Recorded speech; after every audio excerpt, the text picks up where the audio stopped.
تبارك الذي نزل الفرقان على عبده ليكون للعالمين نذيرا۔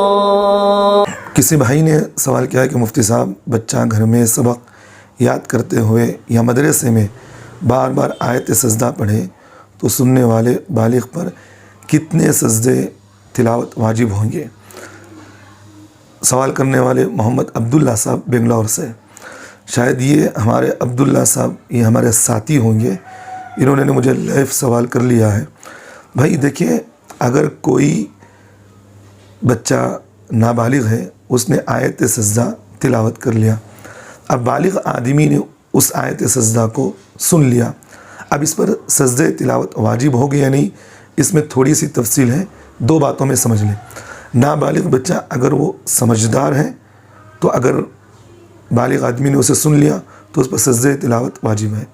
اگر نابالغ بچہ وہ نا سمجھ ہے اور بالغ آدمی نے اسے سن لیا تو اس پر سجدہ تلاوت واجب نہیں۔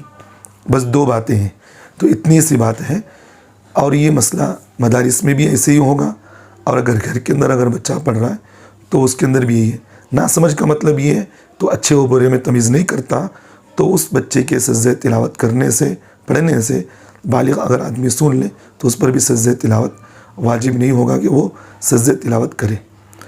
اگر وہ سمجھدار ہے تو بالغ آدمی اگر سن لے تو پھر بھی اس پر سجدہ تلاوت ادا کرنا واجب ہوگا۔